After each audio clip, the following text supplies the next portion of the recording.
Guys, today I will be talking about the hardest programming language ever, called assembly. To talk about it, I will also try it out, so stay tuned for that. Short disclaimer, assembly isn't actually the hardest programming language. There are many other harder programming languages, but those programming languages are esoteric and you don't actually use them.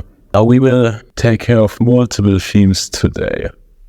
First off, I will explain to you what assembly is. Then I will write a Hello World program in it and explain why every programmer should learn it, even the ones that are doing stuff like JavaScript. And at the end, I will show you a more advanced project. We quickly go over what assembly is. So, each personal computer has a microprocessor that manages the computer's arithmetical, logical and control activities.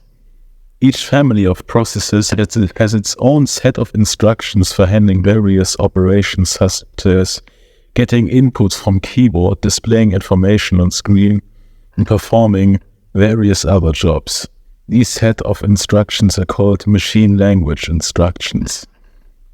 Now a processor understands only machine language instructions, which are strings of ones and zeros.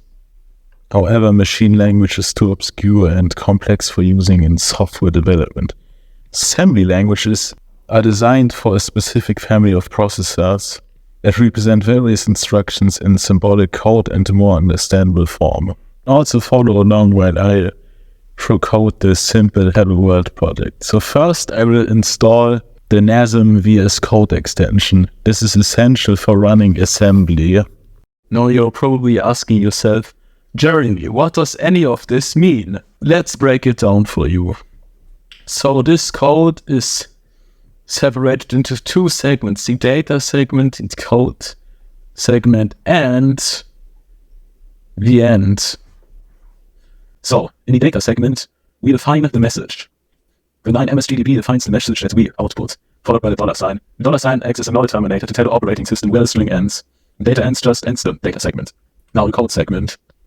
The first of the code segment line declares that the segment starts here, and the U16 says this directive again specifies that we should use the 16-bit addressing mode.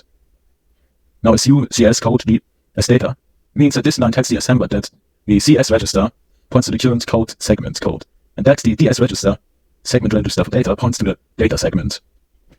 And the back label marks the beginning of the program's main entry point. Now MOV AX data means that this instruction moves a value of the data segment address into the AX register. The MOV instruction transfers the data between registers or between registers and memory locations.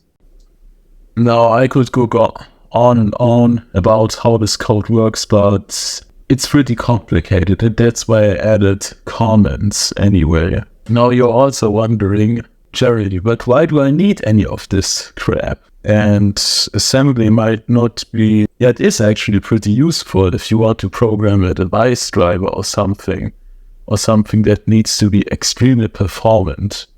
But it also teaches you on how CPU architecture works in that stuff, how you do syscalls, what registers are, addressing modules. Overall, it will make you a much better programmer if you learn assembly. So you should really learn it if you want to be a programmer. Oh, and here's a little project I made. So assembly is pretty hard, so it is not as impressive as my other project, but it's still pretty nice because it shows you the different topics of assembly, like loops. So yeah, you can check it out on GitHub if you really want to, and I even added a lot of comments, so maybe even people who can't do assembly understand it. And here's a little fun fact before we end off the video. Pokemon Gold and Silver was made in assembly. Yeah, that's pretty much it.